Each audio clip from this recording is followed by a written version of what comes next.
juga bisa mendukung pemain-pemain yang lainnya.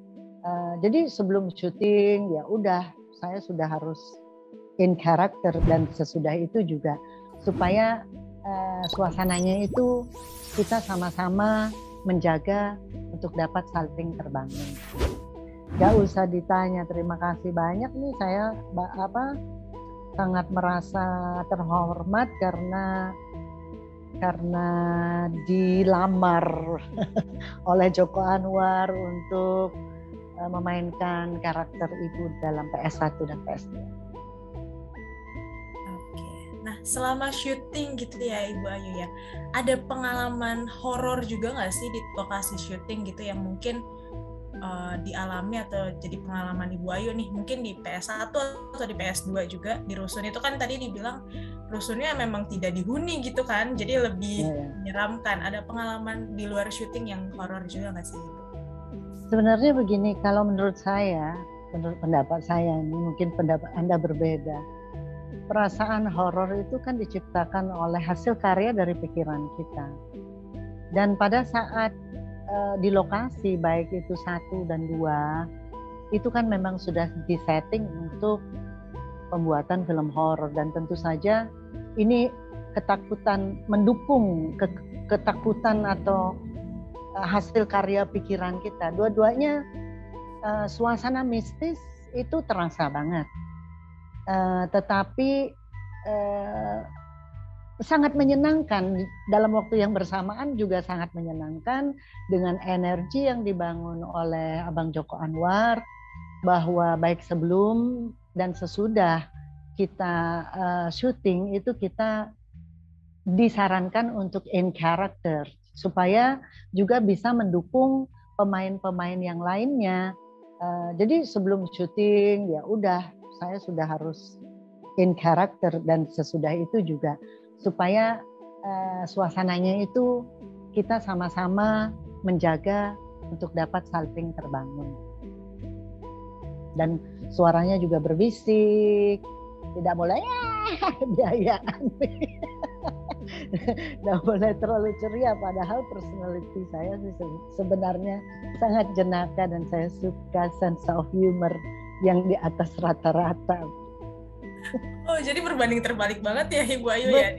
Betul. Saya kalau di keluarga itu ngelawak, jadi saya yang disuruh stand up comedy itu sama saudara-saudara saya.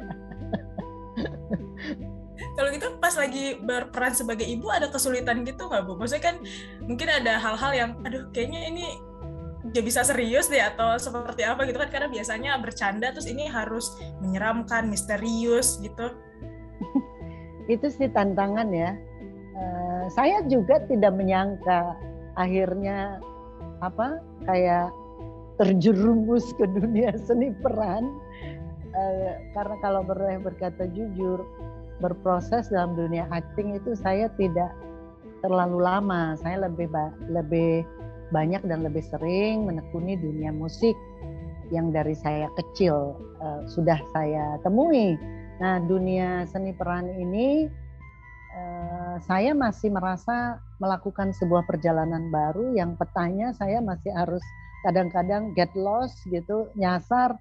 Jadi tak henti-henti saya bertanya kepada sang sutradara, karena kalau saya ibaratkan seni itu sebagai sebuah wahana, seni musik itu adalah wahana yang saya miliki. Jadi saya yang mengemudikan wahana tersebut. CC-nya kecil, kadang-kadang pengemudinya mungkin harus berhenti di rest area lama, dan beli bensin juga harus sendiri, begitu tanggung jawabnya besar. Apalagi kalau ada penumpang, ya kalau ada penumpang resiko kalau pengemudinya mau berhenti ya harus nunggu. Tetapi kalau di dunia seni peran, saya menjadi penumpang. Jadi kalau menjadi penumpang ibaratnya yang mengemudikan adalah tentu saja sang sutradara. Kita harus rela untuk dibawa kemana saja sesuai dengan arah yang ingin dituju oleh sang sutradara begitu. Tetapi kalau jadi penumpang kan kita bisa dada-dada sambil makan, lipstick, sambil ngaca-ngaca ngobrol begitu.